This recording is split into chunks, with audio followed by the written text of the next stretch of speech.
Assalamualaikum warahmatullahi wabarakatuh.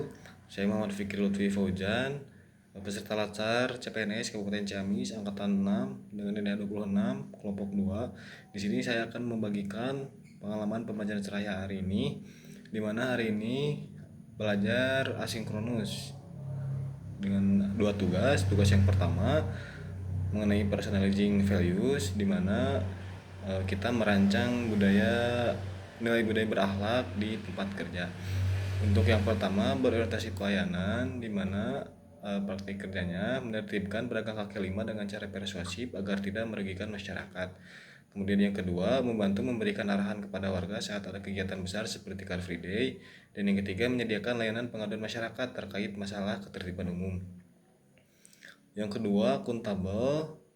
Untuk contoh praktik kerjanya, menyusun laporan kegiatan operasional penertiban secara tertulis setiap hari, kemudian melakukan dokumentasi kegiatan, foto ataupun video sebagai bukti transparansi, dan yang ketiga, menggunakan anggaran operasional sesuai ketentuan, disertai bukti pertanggungjawaban. Untuk yang ketiga, kompeten, di mana mengikuti pelatihan dasar disiplin dan penegakan hukum, kemudian melaksanakan simulasi penanggulangan bersama BPBD, dan yang ketiga mempelajari regulasi terbaru mengenai Perda untuk mendukung tugas di lapangan. Kemudian yang keempat ada harmonis, di mana contoh praktik kerjanya anggota senior memberi arahan dan membimbing anggota baru, kemudian membina komunikasi dengan masyarakat saat penertiban agar tidak terjadi konflik. Dan yang ketiga, menjalin kerjasama yang baik dengan perangkat desa dan kecamatan. Untuk yang kelima, loyal, contoh praktiknya melaksanakan pengamanan penuh saat ada kunjungan pejabat pemerintah, kemudian menjaga aset daerah dan mendukung program prioritas Pemkab Ciamis seperti menjaga ketertiban saat kegiatan daerah. Kemudian yang keenam, adaptif, contoh praktiknya menggunakan media sosial resmi Satpol PP untuk menyebarkan informasi kegiatan, kemudian memanfaatkan aplikasi komunikasi daring ataupun WhatsApp group untuk berkoordinasi dengan cepat. Dan yang ketiga, memanfaatkan akses CCTV online ataupun ATCS di SUB untuk pengecekan apakah terdapat PGOT yang mengemis di lampu merah. Kemudian yang ketujuh, kolaboratif, di mana contoh praktiknya menggelar operasi gabungan dengan kepolisian dan dinas perhubungan. Yang kedua, berkoordinasi dengan Dinsos saat penanganan gelandangan dan pengemis. Dan yang ketiga, bekerja sama dengan BPBD dalam pengamanan lokasi bencana alam. Kemudian tugas yang kedua, breaking the limitation, di mana di sini tiap-tiap nilai dasar berakhlak itu memiliki hambatan dan bagaimana cara mengatasinya. Untuk yang pertama, berorientasi pelayanan. Untuk sikap dan perilaku memahami dan memenuhi kebutuhan masyarakat.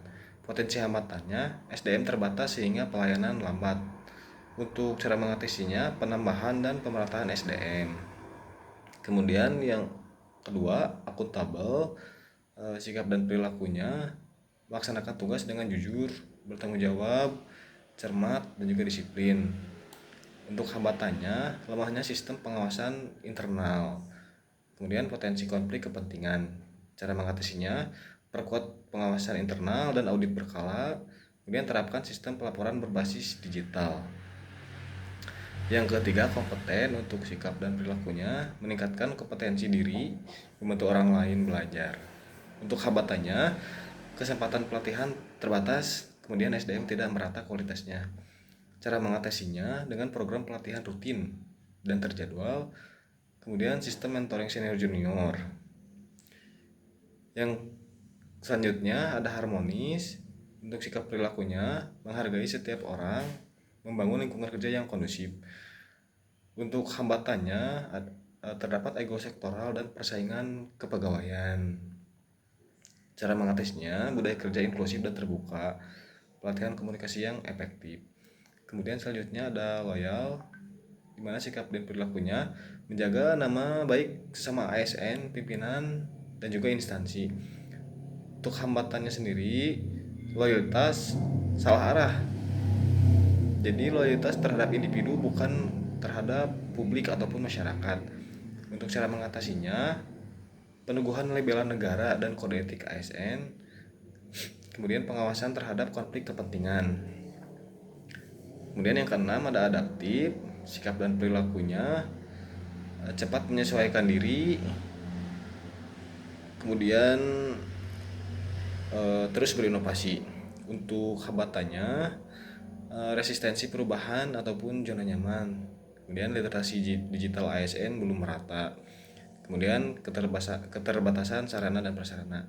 Untuk cara mengatasinya mengadakan pelatihan literasi digital, kemudian memfasilitasi infrastruktur IT. Dan yang terakhir kolaboratif, sikap dan perilakunya memberi kesempatan pihak lain berkontribusi ataupun terbuka dalam kerjasama. Hambatannya data dan informasi tidak terintegrasi. Cara mengatasinya integrasi data melalui sistem informasi bersama. Mungkin cukup sekian. Assalamualaikum warahmatullahi wabarakatuh.